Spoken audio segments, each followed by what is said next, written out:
Subscribe કરો એ hi news India ચેનલને, પછી યુટ્યુબ એપ પર બેલ આઇકોનનું બટન દબાવો અને નિહાળો એ હાઈ ન્યૂઝ ઇન્ડિયા ચેનલ.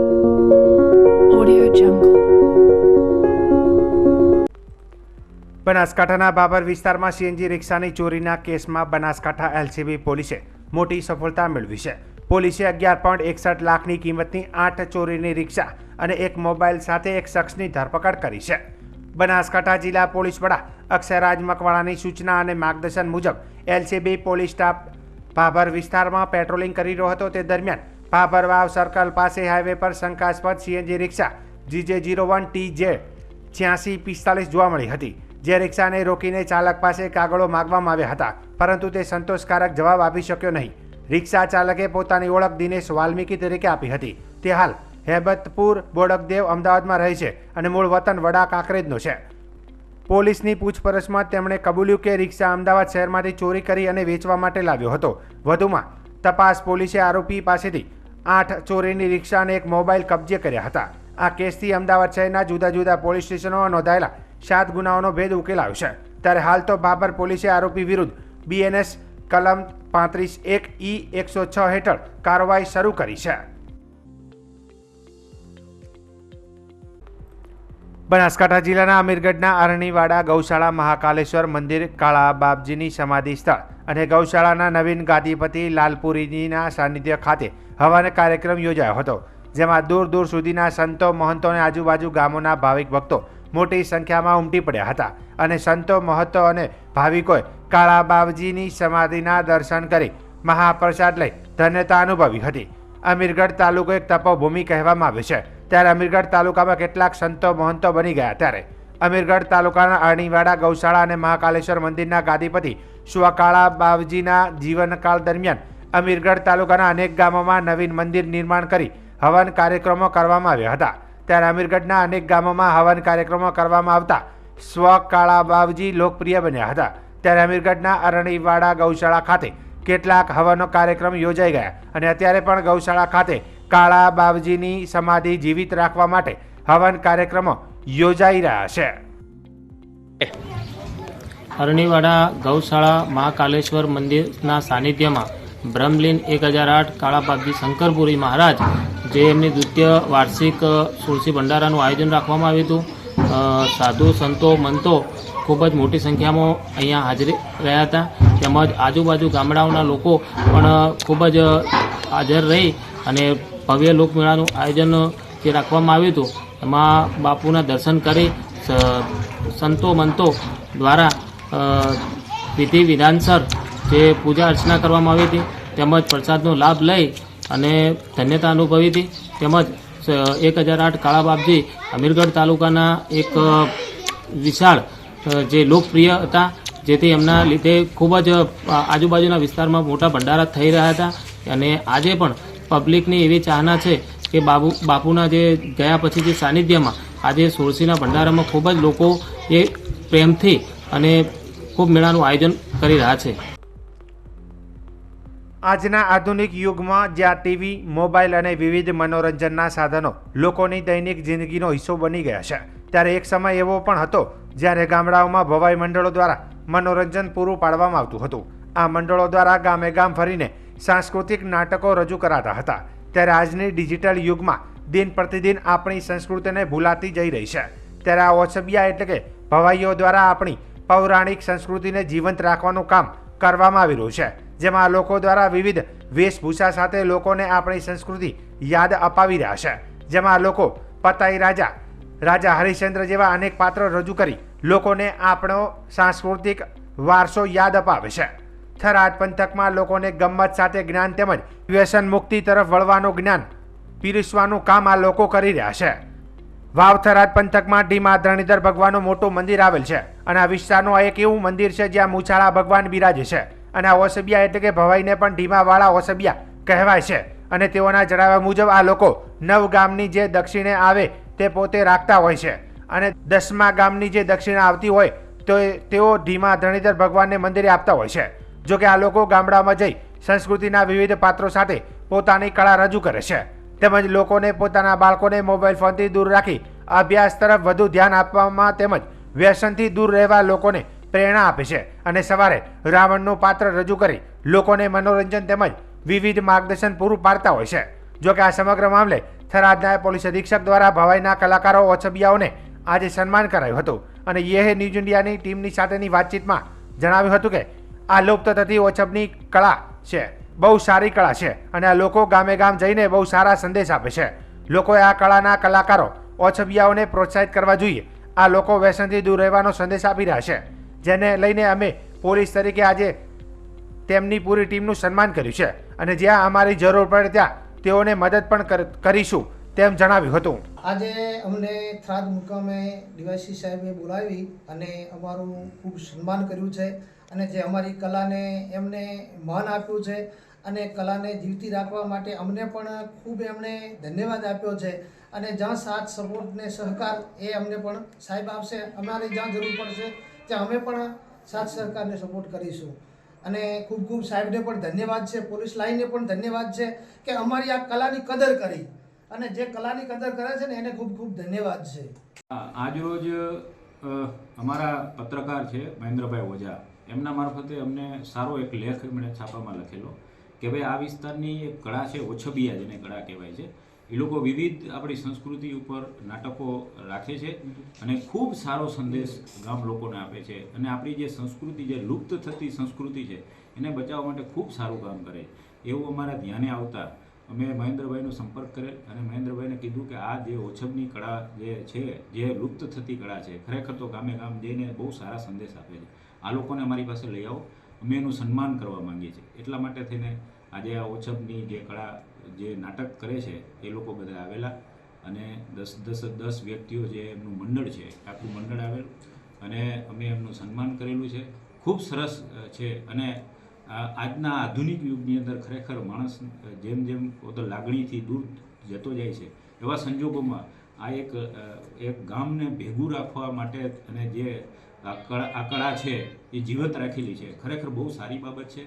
લોકોએ આવા જે નાટકો છે એને પ્રોત્સાહિત કરવા માટે કરવું જોઈએ અને એક પોલીસ તરીકે આ લોકો ખૂબ સારું સમાજમાં એવો સંદેશો આપે છે કે ભાઈ કેવી વસ્તુથી વ્યસનથી દૂર રહેવું, બીજાથી આ છે. આવા પણ સંદેશો આ લોકો આપી રહ્યા છે. ખરેખર તેમને ખૂબ ખૂબ અભિનંદન અને એક પોલીસ અને એક ડીવાયએસપી તરીકે અને બનાસકાંઠા પોલીસ તરીકે હું એમનું ખૂબ ખૂબ અભિનંદન કરું છું અને આ કળા છે એ જીવતી રાખે. પોલીસનો ક્યાંય સહકારની જરૂર પડે તો અમારી પાસેથી લે અને જે સમાજમાં વ્યસનો છે, બીજા અમુક જે મોબાઈલના વ્યસનો છે, આનાથી દૂર રહે એવા સંદેશા પણ સાથે સાથે આપે.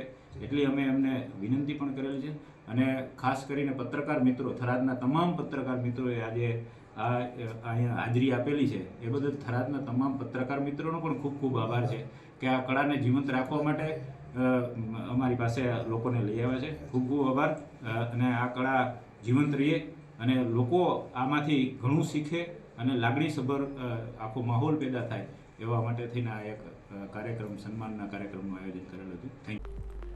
હવામાન વિભાગ દ્વારા ખેડૂતો માટે માઠા સમાચાર સામે આવ્યો છે. આગામી 31 માર્ચથી 2 એપ્રિલ 2025 દરમિયાન ગુજરાતના વિવિધ ભાગોમાં ગાજવીજ સાથે હળવાથી મધ્યમ વરસાદની આગાહી વ્યક્ત કરવામાં આવી છે. આ સાથે જ સૌરાષ્ટ્રના જિલ્લા અને દક્ષિણ ગુજરાતના ભાગોમાં વીજળીના ચમકારાનું યેલો એલર્ટ પણ જાહેર કરવામાં આવ્યું છે. બીજી તરફ સિસ્ટમ સક્રિય થતાં ગરમીમાં પણ ઘટાડો થઈ શકે છે.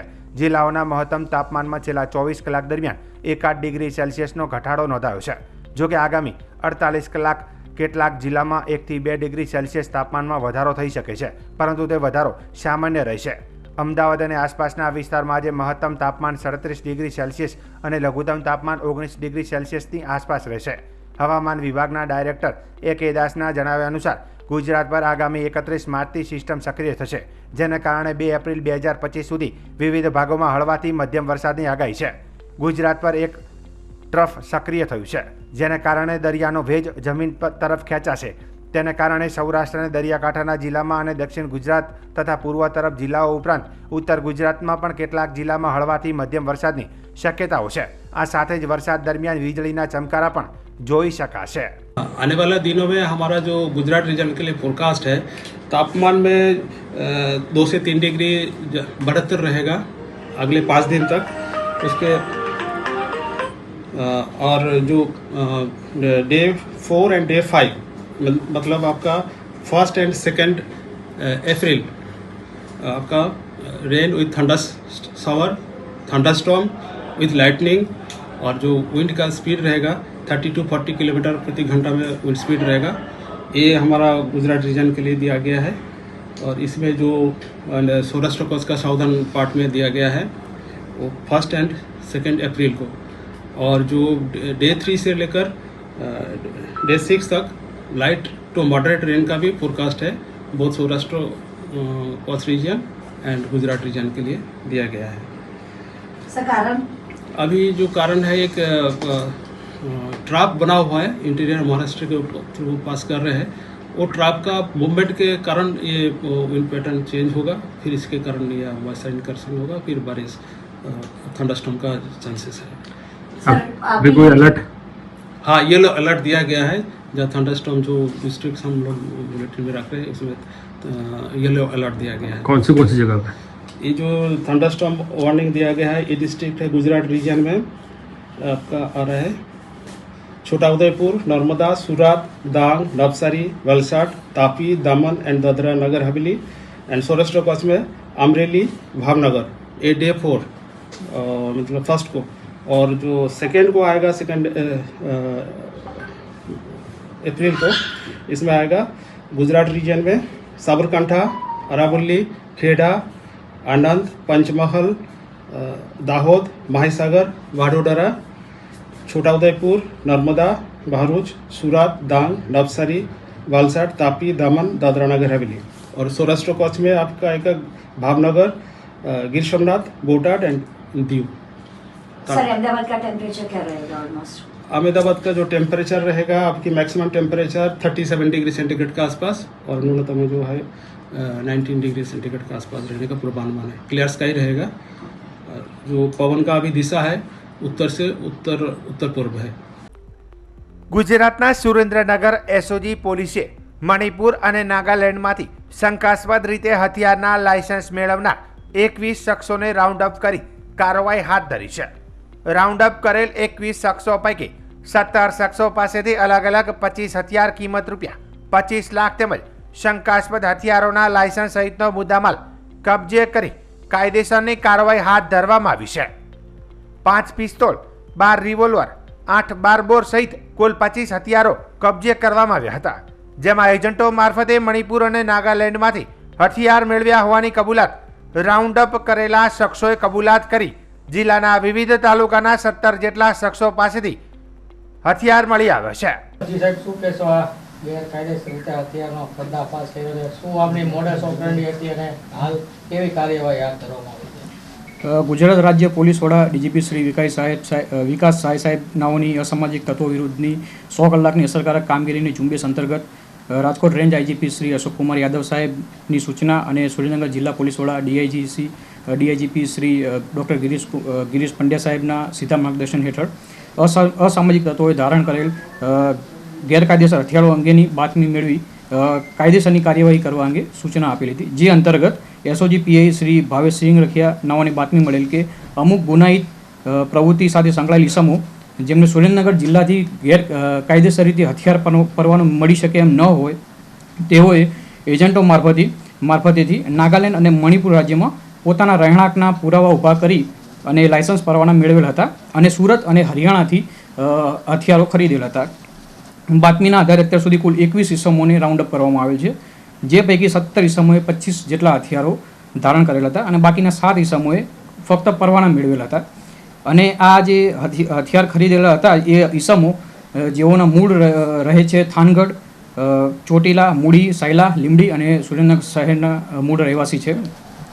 આ હથિયાર ખરીદેલ કુલ 17 ઇસમો પૈકી 14 ઇસમો ગુનાહિત ઇતિહાસ ધરાવે છે, જેમાં ખૂન, 307, ખંડણી, ખનીજ માફિયા વગેરે જેવા ગુનાઓ નોંધાયેલા છે અને બાકીના 3 ઇસમોની તપાસ હજુ ચાલુ છે। કુલ આ જે 17 ઇસમો છે એમાંથી 8 ઇસમોએ કુલ 2 હથિયાર ધારણ કરી કુલ 16 હથિયાર હતા અને બાકીના 9 ઇસમોએ એક હથિયાર ધારણ કરી એમ કુલ 25 હથિયાર ધારણ કરેલ હતા, જેની કુલ કિંમત 25 લાખ થવા પામે છે, જેમાં 5 પિસ્ટલ, 12 રિવોલ્વર, 8 બારાબોલ રાઇફલ સામેલ છે। આ બાબતે વધુ તપાસ થવા એક ટીમ એસઓજી પીઆઈ શ્રી રાયમાના નેતૃત્વ હેઠળ નાગાલેન્ડ અને મણિપુરમાં આ બાબતે કેવી રીતે હથિયારો પરવાના અને હથિયાર મેળવેલા હતા જેઓની વધુ તપાસમાં લાગેલ છે. તપાસ દરમિયાન આ ઈસમોએ મુકેશ ભરવાડ મૂળ રહે વાંકાનેર અને શેલાભાઈ ભરવાડ મૂળ રહે દરોદ ગામ તાલુકો ચુડા સુરેન્દ્રનગર નવની મારફતે હરિયાણાના એક એજન્ટ જેનું નામ છે શૌકત અલી નામના એજન્ટથી આ હથિયારો ખરીદે હતા. આ બાબતની સમગ્ર તપાસની ઊંડાણપૂર્વક કરવા અર્થે સુરેન્દ્રનગર સિટી એ ડિવિઝન પોલીસ સ્ટેશન અર્થે જાણવાજોગ દાખલ કરી અને વધુ તપાસ કરી રહ્યા છીએ. અને આજ રોજ આ માધ્યમથી આપના માધ્યમથી જાહેર જનતાને અપીલ કરી રહ્યા છીએ કે આપની આસપાસ આ રીતે કોઈ અસામાજિક તત્વો ગેરકાયદેસર રીતે હથિયાર ધરાવતા હોય તેઓની આપને કોઈ પણ પ્રકારની માહિતી હોય તો નજીકના પોલીસ સ્ટેશન અથવા સોશિયલ મીડિયા મારફતે આપ ગુજરાત પોલીસને આ બાબતે આપ માહિતી આપી શકો છો. ગુનો સાબિત થશે તો કેવી કાર્યવાહી થશે? જે પણ પ્રકારના ગુના હશે બરાબર એ પ્રકારની ધારાઓ હેઠળ ગુના દાખલ કરી અને આગળની જે કાયદેસર કાર્યવાહી કરવામાં આવશે. આ અંગે ઈસમો છે જે 21 એમને રાઉન્ડ અપ કરવામાં આવેલ છે. હાલ કોઈ અટક કરવામાં આવેલ નથી અને જાણવાજોગ મારફતે હજુ વધુ તપાસ કરી રહ્યા છીએ. બનાસકાંઠા જિલ્લાના થરાદમાં યુજીવીસીએલના 66 કેવી સબસ્ટેશન ખાતે શોર્ટ સર્કિટના કારણે આગની ઘટના સામે આવી હતી. સબસ્ટેશન નજીક આવેલી બાવળની ઝાડીમાં આગ ભભૂકી ઉઠી હતી. ઘટનાની જાણ થતાં જ થરાદ નગરપાલિકાની ફાયર ટીમ તાત્કાલિક ઘટના સ્થળે પહોંચી ગઈ હતી. ફાયર વિભાગની ટીમે ભારે જહેમત બાદ આગ પર કાબૂ મેળવ્યો હતો. ફાયર વિભાગની સમયસર કામગીરીના કારણે સબસ્ટેશનની નજીક આવેલા રહેણાંક મકાનોને નુકસાન થતું અટકાવી શકાયું હતું. આ ઘટનામાં કોઈ જાનહાનિ થઈ ન હતી. જોકે યે ન્યૂઝ ઇન્ડિયાના ટેલિફોનિક વાતચીતમાં ફાયર ઓફિસર વિરમજી રાઠોડે જણાવ્યું હતું કે યુજીવીસીએલની 66 કેવી સબસ્ટેશનમાં શોર્ટ સર્કિટના કારણે બાવળની ઝાડીમાં આગ લાગવાનો કોલ મળ્યો હતો. ફાયર ટીમે તાત્કાલિક પહોંચીને આગ પર કાબૂ મેળવ્યો હતો.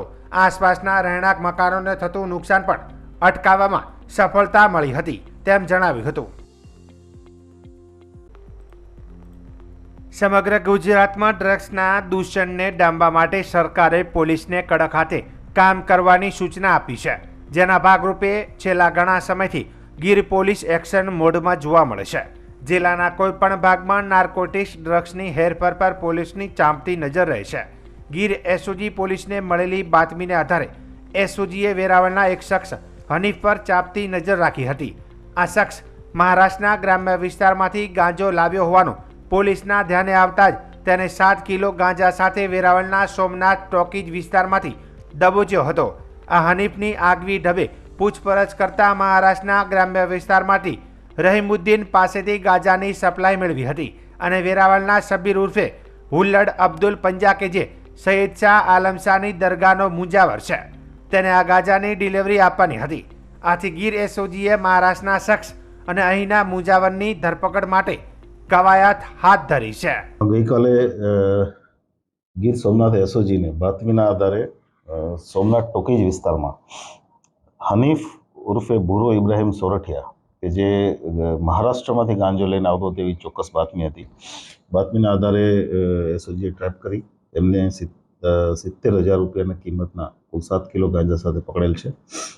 એની વધારે પૂછપરછ કરતાં આ ગાંજો એ રહીમુદ્દીન કરીને છે મહારાષ્ટ્રમાં રહે છે એ આરોપી પાસેથી લાવેલ છે અને અહીંયા જેને ડિલિવરી કરવાની હતી એ શબ્બીર ઉર્ફે હુલ્લડ અબ્દુલ ગની પંજા જે મુંજાવર છે સૈયદ શાહ આલમ શાહ દરગાહનો એણે મંગાવેલો ગાંજો અને આ શબ્બીર ગની પંજા જે છે એની ઉપર અગાઉ પણ 2022માં એક એનડીપીએસનો કેસ થયેલો છે અને કોમ્બિંગ દરમિયાન થોડા સમય પહેલાં કોમ્બિંગ કર્યું એ દરમિયાન પોલીસે એનું ઘર પણ ચેક કરેલ અને ત્યારે હથિયારનો કેસ કરી અને એને અરેસ્ટ કરેલો છે તે સમયે. આમ એસઓજી દ્વારા બાતમીના આધારે મજબૂત કામગીરી પ્રોહિબિશન અને ડ્રગની વિરુદ્ધમાં કરવામાં આવે છે. અત્યારે એક હનીફ સોરઠિયા અમે પકડેલો છે મુદ્દામાલ સાથે અને ત્યાર પછીના જે 2 આરોપી છે એક સપ્લાયર અને જે રિસીવ કરવાવાળો છે. પણ આ કેસમાં અમે ડિટેલમાં હજી ઇન્ટ્રોગેશન કરવાનું છે અને આ સિવાય માઇનોર સપ્લાયર કોઈ હોય તો એ પણ જ્યારે પુરાવાના આધારે નામ ખોલશે. શબ્બીર ઉર્ફે હુલ્લડ અબ્દુલ ગની પંજા સોમનાથ ટોકીઝ વિસ્તારનો છે મૂળ, પણ સૈયદ શાહ કરીને દરગાહ છે અહીંયા પાટણ દરવાજા પાસે. આ દરગાહનો મુંજાવર છે અને એ મુંજાવર તરીકે ઘણા સમયથી ત્યાં એક્ટિવ છે. એની ઉપર અગાઉ પણ એનડીપીએસના કેસો પ્રોહિબિશનનો એક કેસ, એક્સિડન્ટનો એક કેસ, એવી રીતે 3 ગુના દાખલ થયેલા છે અને એને પકડવાની કાર્યવાહી ચાલુ છે. એની કોલ ડિટેલ અને એનું ટેકનિકલ એનાલિસિસ અમે કરી અને આગળ સાથે જે મુખ્ય મંગાવનાર છે સબ્બીર અને આ હનીફ, આ બંને સાથે ભંગારનો ધંધો કરતા હતા અને એમાં નુકસાન ગયા પછી એટલે લગભગ 5 મહિનાથી આ બંને સાથે મળી અને ગાંજાનો ધંધો મહારાષ્ટ્ર લાવીને ચાલુ કરેલ છે. આજે ચૈત્ર સુદ એકમથી શરૂ થતા શક સંવંત મુજબ દર વર્ષે રાષ્ટ્રીય સ્વયંસેવક સંઘ દ્વારા વર્ષ પ્રતિપદા ઉત્સવ ઉજવવામાં આવે છે. સમ્રાટ અશોકના કાલખંડ પછી લોકોમાં શિથિલતા આવી, તેમાં શાલિવાહન રાજાએ પરાક્રમનો પ્રાણ ફૂંક્યો અને હિન્દુ નવચેતનાનો સંચાર કર્યો. આજે દિવસે દયાનંદ સરસ્વતીએ આર્ય સમાજની સ્થાપના કરી. યોગાનો યોગ સંઘના સ્થાપક પરમ પૂજ્ય ડૉક્ટર હેડગેવારજીનો જન્મદિવસ પણ વર્ષ પ્રતિપદાના દિવસે જ છે. જે સંદર્ભે આજે ધાનેરા વીર ભગતસિંહ શાખા મેદાન ખાતે સાંજે 4:30 દર વર્ષની જેમ પરંપરા મુજબ આ વર્ષે પણ વર્ષ પ્રતિપદા ઉત્સવનું આયોજન કરવામાં આવ્યું હતું. આ પ્રસંગે મોટી સંખ્યામાં આરએસએસના સ્વયંસેવકો પૂર્ણ ગણવેશની સાથે પથ સંચલનમાં હાજર રહી અનેક સાર્વજનિક કાર્યક્રમો પણ કરવામાં આવ્યા હતા. પથ સંચલન સમયે ઠેર ઠેર સ્વયંસેવકો પર લોકો દ્વારા ફૂલોથી સ્વાગત કરવામાં આવ્યું હતું. આ કાર્યક્રમમાં મુખ્ય અતિથિ અભિમન્યુ મહેશ્વરી તેમજ સુરેશભાઈ પ્રજાપતિ વક્તા તરીકે હાજર રહ્યા હતા. વિશેષમાં આજુબાજુ સોસાયટી તેમજ ગામના લોકો ઉપસ્થિત રહીને કાર્યક્રમને સુંદર રીતે નિહાળ્યો હતો. સમગ્ર દેશમાં આજથી ચૈત્રી નવરાત્રિનો પ્રારંભ થયો છે. ચૈત્રી નવરાત્રિના દરમિયાન શક્તિપીઠ ખાતે દર્શન કરવાનો વિશેષ મહિમા રહેલો હોય છે. ત્યારે ચૈત્રી નવરાત્રિના પ્રારંભે જ પંચમહાલ જિલ્લાના સુપ્રસિદ્ધ યાત્રાધામ પાવાગઢ ખાતે માઈ ભક્તોનું ઘોડાપુર ઉમટ્યું હતું. પ્રથમ ચૈત્રી નોરતે પાવાગઢ ખાતે વહેલી સવારે 4 વાગે નિજ મંદિરના દ્વાર ખોલવામાં આવ્યા હતા. વહેલી સવારથી મંગળા આરતીમાં પણ ભક્તોનું ઘોડાપુર જોવા મળ્યું હતું. ભક્તોએ આરતીનો લાહવો લઈને ધન્યતા અનુભવી હતી. નિજ મંદિર ખુલતાની સાથે જ માતાજીના જયઘોષ સાથે મંદિર પરિસર ગુંજી ઉઠ્યું હતું. રવિવાર અને ચૈત્રી નવરાત્રિનો પ્રારંભનો સંયોગ હોવાના કારણે પાવાગઢ ખાતે આવતા માઈ ભક્તો સંખ્યા બેવડાઈ ગઈ હતી. ત્યારે ઘસારાને પહોંચી વળવા માટે તંત્ર અને મંદિર ટ્રસ્ટ દ્વારા અગવડ ન પડે તે પ્રકારની વ્યવસ્થાઓ ગોઠવવામાં આવી હતી. દર્શનાર્થીઓની સેવામાં પોલીસ વિભાગ દ્વારા પણ ચુસ્ત બંદોબસ્ત ગોઠવવામાં આવ્યો હતો. તો બીજી તરફ ટ્રાફિક જામને ટાળવા માટે માચી સુધી ખાનગી વાહનો પર પ્રતિબંધ મૂકવામાં આવ્યો છે, જેને લઈને એસટી વિભાગ દ્વારા વધારાની 50 ઉપરાંત બસનું માચી પાવાગઢ વચ્ચે સંચાલન કરવામાં આવી રહ્યું છે. હું હમણાં 5-7 વર્ષથી દર ચૈત્રી મહિનાનો પહેલું નવરાત્રી અને બીજી નવરાત્રી અમારા કુળદેવી મહાકાળી માના ધામમાં પાવાગઢ મારું પહેલું નવરાત્રું અહીંયા નીચે જમણવાર ચાલે છે, ભંડારો ચાલે છે. બીજા નવરાત્રિએ મનુબહેનો ચાલે છે. એટલે હમણાં 5-7 વર્ષથી આ વર્ષોથી અહીંયા જે માનું સ્થાન છે ત્યાં અમારા દર્શન કરવાનો ચૈત્ર મહિનાના પહેલા નવરાત્રિએ અમને દર 5-7 વર્ષથી લાવો મળે છે. એ બદલ હું માતાજીનો ખૂબ ખૂબ આભાર માનું છું અને બધા મારા થલતેજ ગામના લોકો અહીંયા દર્શન કરવા માટે મારી સાથે આવે છે. તંત્ર અને આ જે મંડળ છે, જે ટ્રસ્ટી ગણ છે, એનું સુંદર એક આયોજન છે. આ મંદિર બન્યા પછી જે અમને જે આયોજન કર્યું છે દર્શન કરવાનું, નીચેથી અહીંયા આવવા સુધીનું, એ એટલું સરળ છે કે લોકો દૂર દૂરથી આજે પાવાગઢનું નામ દેશ અને દુનિયામાં, મહાકાળી માનું નામ પાવાગઢ ધામ આખા દેશ અને દુનિયામાં પસરી ગયું છે. શ્રી કાલિકા માતાજી મંદિર પાવાગઢ ખાતે આજથી ચૈત્રી નવરાત્રિનો શુભારંભ થઈ ગયો છે. સવારના 4 વાગે માતાજીની મહાઆરતીનું આયોજન થયું. હજારો ભાવિક ભક્તો આખી રાત પાવાગઢના ડુંગર ઉપર ચડીને ઉપર આવ્યા. મોટી સંખ્યામાં આરતીમાં ઉપસ્થિત રહ્યા અને આરતીનો લાભ લીધો. છેલ્લા ઘણા દિવસથી મંદિર ટ્રસ્ટ દ્વારા યાત્રીઓને સારી સુવિધા મળે તે પ્રમાણેના આયોજનો કરવામાં આવ્યા અને આયોજનના હિસાબે આજે ખૂબ જ સરળતાથી લોકો દર્શન કરીને માતાજીની જ્યોત લઈને પોતાના ઘર તરફ પાછા જઈ રહ્યા છે. સુરક્ષા હોય, દર્શન હોય, મેડિકલની સુવિધા હોય, પીવાના પાણીની વ્યવસ્થા હોય, આ બધી જ વ્યવસ્થાઓ સારી રીતે ઊભી કરવામાં આવી છે. પ્રશાસન સાથે મળીને પણ જે બધી વ્યવસ્થાઓ અમે કરીએ છીએ, પ્રશાસનનો સહયોગ પણ સારો હોય છે. માનનીય કલેક્ટર સાહેબ અને તેમની ટીમે પણ ખૂબ જ સુંદર આયોજન કર્યું છે. આ બધાના કારણે ભાવિક ભક્તોની શ્રદ્ધા પ્રમાણે દર્શન થઈ રહ્યા છે. આપ સૌને જણાવતા એક આનંદ થાય છે કે વર્ષોથી કરોડો માઈ ભક્તો રાહ જોતા હતા કે ડુંગર ઉપર જ્યારે જઈએ છીએ દર્શન કરવા તો પ્રસાદની વ્યવસ્થા નથી. પ્રસાદ એટલે કે ભોજન. મંદિર ટ્રસ્ટ દ્વારા આજે બપોરે 12 વાગે થાળ થયા પછી અન્નપૂર્ણા ભવનનો શુભારંભ થઈ રહ્યો છે, જેમાં બહારથી આવેલા ભક્તોને સારું સાત્વિક શુદ્ધ ભોજન મળી રહે તે પ્રમાણેનું આયોજન છે. ખૂબ જ મોટો હોલ તૈયાર કર્યો છે, જેમાં એક સાથે 600-700 થી પણ વધારે વ્યક્તિઓ બેસીને આરામથી ભોજન કરી શકે. સવારે 11 વાગ્યાથી બપોરના 2 વાગ્યા સુધી ભોજન ચાલશે. આવતીકાલે સવારથી તો નાસ્તાની પણ વ્યવસ્થા છે. એ રીતે અન્ન ક્ષેત્રનો શુભારંભ થઈ રહ્યો છે. સાથે બીજી પણ એક સમસ્યા હતી કે જે લોકો રાત્રે પાવાગઢ ડુંગર ઉપર આવતા હતા એમને ક્યાં રોકાવું, ક્યાં સૂઈ જવું, તલાવના કિનારે અથવા રસ્તામાં જ્યાં જગ્યા મળે ત્યાં ફૂટપાથ ઉપર સૂઈ જતા હતા. એના બદલે મંદિર ટ્રસ્ટ દ્વારા એક ખૂબ જ સરસ વિશ્રામ ગૃહ બનાવવામાં આવ્યું છે. યાત્રિકોની સુવિધા માટે ગાદલું, ઓશીકું, ચાદર, ઓઢવાનું આ બધી જ વસ્તુઓ એમને અમે મંદિર ટ્રસ્ટ દ્વારા પ્રોવાઈડ કરીશું, જેનાથી એમનો થાક પણ ઉતરે અને સવારે એમને ગરમ પાણી મળી રહે તો નાહી ધોઈને માતાજીના દર્શન માટે આવી રહે.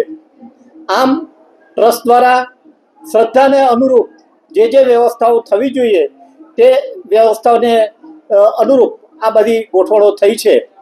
આગામી સમયમાં પણ યજ્ઞશાળા તૈયાર થઈ રહી છે. ટૂંક જ સમયમાં યજ્ઞશાળાનો પણ અમે પ્રારંભ કરીશું. જય માતાજી.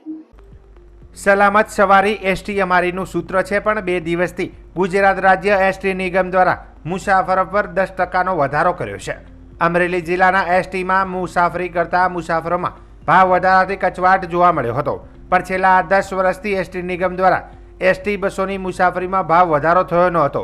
જ્યારે પેટ્રોલ ડીઝલમાં ભાવ વધતો જાય છે, છતાં એસટી નિગમે ભાવ વધારો કર્યો ન હતો. ત્યારે અમરેલી જિલ્લાના 11 જેટલા ડિવિઝનમાં સલામત સવારી એસટી અમારી મુસાફરી માટે આશીર્વાદ સમાન બનતી હોય છે. તેમજ હવે પહેલાં જેવી ખખડધજ એસટી બસોની જગ્યાએ નવી નકોર એસટી બસો આવી ગઈ છે. વોલ્વો બસો છે, જે લાંબા રૂટની એસટીઓ બસો ખાનગી બસોને પણ ટક્કર મારે હોય તેવી ટેકનોલોજી સાથેની એસટી બસો માર્ગો પર સલામત રીતે મુસાફરોને પહોંચાડતી હોય ને મુસાફરોને આરામદાયક સફરો આ એસટી નિગમ પૂરી પાડતી રહી હોવાનું મુસાફરોને 10%નો ભાવ વધારો લોકલ એસટી બસોમાં વધુ નથી લાગી રહ્યો તેવું મુસાફરો જણાવી રહ્યા છે. અમરેલી જવાનું હોય 3 રૂપિયા, જ્યારે મહુવા જવાનું હોય તો 4 રૂપિયા જેવો ભાવ વધારો મુસાફરોને વધુ નથી લાગી રહ્યો. જ્યારે 2000 જેટલી નવી એસટી બસો પણ મૂકવામાં આવી છે.